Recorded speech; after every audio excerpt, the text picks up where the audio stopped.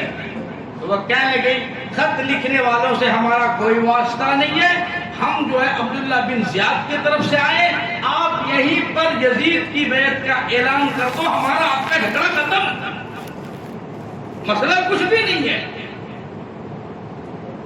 سیدنا حسین رضی اللہ تعالیٰ عنہ سمجھ گئے یہ لوگ زبردستی یزید کی بیعت لینا چاہتے ہیں اور ہم زبردستی ظالم کی بیعت نہیں کر سکتے ہیں۔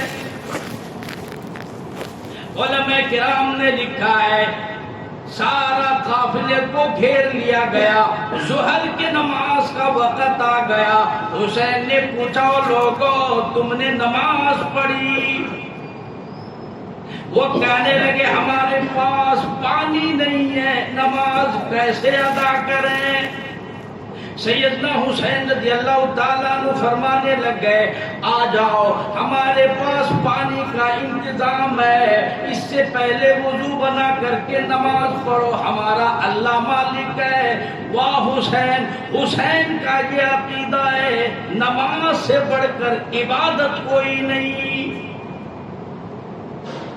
اسی لیے سب سے پہلے لوگوں نماز کی فکر کرو۔ اللہ تبارک تعالیٰ کا فرمان ہے، حسین کہتا ہے کہ نماز کے بغیر کوئی عبادت اللہ کے یہاں مقبول نہیں، جو بندہ نماز نہیں پڑھتا ہے اللہ کے یہاں اس کا کوئی عمل قبول نہیں ہوتا۔ حج کرو، زکوٰۃ دو، روزے رکھو، بڑے بڑے اعمال کرو، حسین کا عقیدہ ہے نماز کے بغیر دوسری عبادت قبول نہیں۔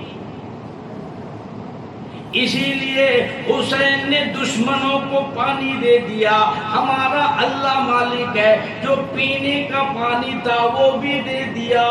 پہلے نماز ادا کرو، حسین اپنی نماز میدان جہاد میں قضا نہیں ہونے دیتا۔ آج لوگ گھروں میں بیٹھ کر نماز قضا کرتی ہے, دکانوں پہ بیٹھ کر نماز قضا کرتی ہے, ہوٹلوں میں بیٹھ کر نمازیں قضا کرتی ہے.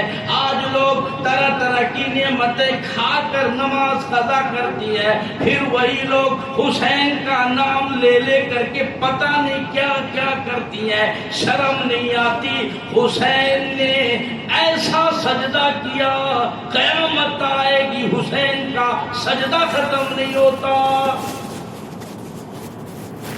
اسی لیے جو بندہ نماز نہیں پڑھتا, ہمارا عقیدہ ہے, سن لو کان کھول کے, اس کا حسین سے کوئی لینا دینا نہیں ہے, حسین سے اس کا کوئی رشتہ نہیں. اس لیے کہ حسین نے تو سر سجدے میں رکھ کر کے سب کچھ قربان کر دیا, اور یوں بتلایا لوگوں سجدے سے زیادہ بڑی چیز دنیا میں اور کچھ نہیں ہے, اور جس کو سجدے کی توفیق نہیں اس کا حسین سے کوئی رشتہ نہیں.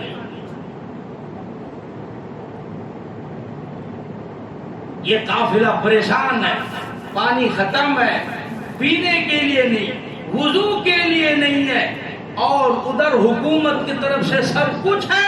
علماء نے لکھا کہ یہ جتنے لوگ تقریباً 4000 کا مجمع تھا جنہوں نے گھیر رکھا تھا, 70-72 آدمیوں کو یہ کھانا یزید کے دسترخوان پہ کھاتے, نماز حسین کے پیچھے پڑھتے, نماز حسین کے پیچھے اور کھانا یزید. کسی نے پوچھا تمہیں شرم نہیں آتی؟ ارے تم لوگوں کو شرم نہیں آتی؟ نماز یہاں پڑھتے ہو, کھانا ادھر. تو وہ کہنے لگے کیا کریں, نماز حسین کی اچھی لیکن دسترخوان یزید کا اچھا رہتا ہے, کھانے والے ادھر لیکن نماز حسین کی اتنی پاورفل ہے کہ ہمیں اس کے سوا دوسرا کوئی راستہ نہیں. یہ 3 دن تک اسی جگہ پر اسی میدان میں گھیر کر کے روک کر کے رکھا. پھر سیدنا حسین رضی اللہ تعالی عنہ نے ان کو خطبہ دیا, تقریر کی اور سمجھائی بات کہ دیکھو میرے سے اس طرح نہ الجھو, میرا راستہ نہ روکو, ہمارے اوپر اس طرح ظلم نہ کرو, پانی بند نہ کرو. لیکن کہتے بگڑتی ہے جس وقت ظالم کی نیت, نہیں کام آتا دلیل اور حجت. جب آدمی کی نیتیں خراب ہو جاتی ہے, دنیا کی محبت آ جاتی ہے, تو پھر ساری دلیلیں, سارا قرآن, ساری حدیثیں ایک طرف دھری رہ جاتی ہے اور کوئی دلیل کام نہیں آتی. آدمی اندھا ہو جاتا ہے دولت کے نشے میں, پیسوں کے نشے میں, طاقت کے نشے میں, حکومت کے نشے میں. یہ جو نشہ ہے یہ بہت بری بلا ہے. اسی نشے میں یہ سارے کے سارے پاگل تھے, جس کی وجہ سے کبھی یہ سمجھ میں نہیں آیا حسین کتنے اونچے درجے کا مالک ہے. اگر وہ لوگ سمجھ جاتے تو معاملہ بگڑتا ہی نہیں. اللہ ہمیں صحیح سمجھ نصیب فرمائے, اللہ ہر قسم کے نشے سے ہماری حفاظت فرمائے. بہت برا خراب نشہ ہوتا ہے یہ, بہت خراب. میں تو ڈیوٹی پر ہوں, میں ایس پی ہوں, میں ڈی ایس پی ہوں, میں فلاں ہوں, میں فلاں ہوں. حضرت پیر صاحب نے ہمارا ایک واقعہ سنایا کہ میں سنا دوں آپ کو بھی. یہ جو ہوتا ہے نا حکومت کا نشہ, عہدے کا نشہ, طاقت کا, حضرت پیر صاحب نے لکھا اپنا واقعہ پڑوسی ملک کا. ایک مؤذن صاحب فجر میں اذان دے رہے تھے, تو ایک بڑے آفیسر صاحب کا مکان مسجد کے بغل میں تھا. انہوں نے آ کر کے مؤذن کو بلایا کہ بھائی نیند کے وقت تو اذان کیوں دیتا ہے؟ تو کہا بھائی میری تو ڈیوٹی اذان دینے کی, اذان نہیں دوں گا تو کام کیا میرا؟ مؤذن کا کام کیا بھائی؟ اذان دینا. امام کا کام کیا بھائی؟ نماز پڑھانا. اب میں اذان نہیں دوں گا تو میری ڈیوٹی کیا؟ تو کہنے لگا کل سے اگر فجر کی اذان دیا تو ٹھیک نہیں ہوگا. یہ بیچارہ ڈر گیا. ارے باپ اتنے بڑے افسر کریں اذان نہیں دینا. تو یہ کمیٹی والوں کے جا کے بولے بھائی صاحب ذرا سمجھاؤ ان کو, وہ بول کو ہے فجر کی اذان نہیں دینا, میرے نیند میں ڈسٹرب ہوتا, کوئی بڑا آفیسر ہے. اب کسی کی ہمت نہیں جا کے اس کو بولے کہ بھائی اذان تو ہوگی, آپ کو نیند آئے تو آپ سمجھو نا, کسی کی ہمت نہیں. اب مؤذن صاحب پریشان, اذان دے مصیبت, نہیں دے تو تکلیف, اذان دے تو ان کو تکلیف, نہیں دے تو سب کو تکلیف, میری نوکری کا کیا ہوگا؟ بیچارہ پریشان. اس نے کل پھر اذان دی. اب کی مرتبہ آفیسر صاحب بلائے اس کو تھپڑ لگایا. مؤذن کل میں منع کیا تھا نا. آج کل امام مؤذن کو برا بھلا کہنا سب سے آسان ہے, کیونکہ کوئی ان کا وارث نہیں ہوتا نا. کوئی ان کا سننے والا نہیں، کوئی دیکھنے والا نہیں. دنیا میں سب سے کمزور اور سب سے بے بس مخلوق یہی ہے. اب ان کا کوئی سننے والا تو ہے نہیں. یہ بیچارہ مولوی صاحب رو دھو کے کمیٹی والے کو بولے تو کمیٹی والے سننے تیار نہیں ہے، اس سے کوئی پنگا لینے تیار نہیں، بڑا پریشان. لیکن ایک بات ہے، دیکھو بھائی یہ گھر اللہ کا ہے اور اللہ کے گھر کا خادم مؤذن ہے. اللہ کے گھر کا خادم کون ہے؟ امام ہے. تو ذمہ داری اللہ لے لیتا ہے نا. حضرت پیر صاحب نے لکھا تھوڑے ہی دن گزرا تھا ہاتھ میں فالج مارا. قدرت کی لاٹھی میں آواز نہیں ہوتی ہے نا، اس کے مار میں آواز نہیں ہوتی ہے، مار بہت تگڑا لگتا ہے. جیسے ہی ہاتھ کام کرنا بند ہوا تو اب کوئی نوکری پہ رکھے گا؟ 10 دن 20 دن 50 دن 1 مہینہ 2 مہینے نوکری سے چلتے رہو صاحب. تھوڑے دن گزرے تھے، دونوں ہاتھ تو پہلے کام کرنا، پیر بھی کام کرنا چھوڑ دیا. علاج کر کر کے گھر والے تنگ ہو گئے تو بیوی بال بچے سال 2 سال کے بعد الگ ہو گئے. یہ ہر وقت جو ہے کہتا کھلا کے دو، ہر وقت پلا کے دو، ہر وقت پیشاب کراؤ، پخانا کراؤ وغیرہ وغیرہ وغیرہ. تنگ ہو گئے بچے سال 2 سال 3 سال میں. تو کیا کیے، ان کی چارپائی جس میں وہ سوتے تھے وہ اٹھا کر کے روڈ کے بغل میں کیلے کے ڈال دے کہ ہمارے گھر میں تمہارا گزر نہیں ہے. نہ تم سوتے نہ ہمیں سونے دیتے ہو، نہ تم کھاتے ہو نہ ہمیں کھانے دیتے ہو، نہ تم جیتے ہو نہ ہمیں جینے دیتے ہو. پیر صاحب نے لکھا ایسے روڈ پہ اس کی چارپائی تھی اور وہ چیخ رہا تھا، چلا رہا تھا کہ مولوی صاحب کی بد دعا نے مجھے مارا، فلاں صاحب کو میں نے تھپڑ مارا تھا، اس کی سزا ہے. اللہ واسطے مجھے جو ہے کوئی روٹی دے دو، کوئی روٹی دو، بھوک لگے گی. اب جانے والے سوچے یار بندہ بھوکا ہے، مانگنا. بازو ہوٹل سے جا کر کے روٹی اور گوشت اور سالن جو ملا لا کر کے دے دیا. اب وہ کہتا کہ نہیں بھائی کھلا کے بھی دو. ابھی یہ بڑی پریشانی. بھائی روٹی تو ہر بندہ دے دے گا، آپ کو کھانا تو دے دے گا، لیکن کھلانے کا ٹائم کس کے پاس ہے؟ بھائی مجھے آفس جانا، مجھے کام پہ جانا، مجھے فلاں جگہ جانا، وہ نہیں ہوتا. اچھا یہ کام کرو، کھلا کے نہیں دے سکتے تو وہ روٹی کا ٹکڑا جو ہے میرے پیروں میں پکڑا دو کم سے کم. تو اس نوجوان نے وہ روٹی کو لپیٹ کر کے اس کے پیروں میں اس طرح پکڑا دیا اور وہ اس طرح شوربہ میں ڈال کر کے اس طرح گردن جھکا کر جس طرح کتے کھاتے ہیں اس طریقے سے وہ روٹی کا ٹکڑا چبا چبا کر کے کھا رہا تھا. اور اسی حالت میں ذلت کے ساتھ پیر صاحب نے لکھا اس کی موت پاتی. جس کا کوئی نہیں اس کا اللہ ہوتا ہے. من کان للہ کان اللہ لہ. جس کی کوئی نہیں سنتا اس کی اللہ سنتے ہیں. جس کا کوئی فریاد پوچھنے والا نہیں اس کی فریاد رسی اللہ فرماتے ہیں. پھر اللہ جب فیصلے فرماتے ہیں بندوں کی سمجھ میں نہیں آتا یہ کون سا فیصلہ ہے، یہ کیسا فیصلہ. دوبارہ کہ جن لوگوں نے ظلم کیا ان کو کبھی سمجھ میں نہیں آیا کہ میرے سامنے کون ہے کیا ہے. اللہ ایسے نشے سے ہماری حفاظت فرمائے. اللہ ہمیں صحیح سمجھ نصیب فرمائے، صحیح دین نصیب فرمائے. اللہ تعالی ہم تمام کو کہنے سے سننے کی توفیق عطا فرمائے. آمین. وآخر دعوانا الحمدللہ رب العالمین. جو سنت سے فارغ ہے وہ سنتوں سے فارغ ہو جائے. السلام علیکم.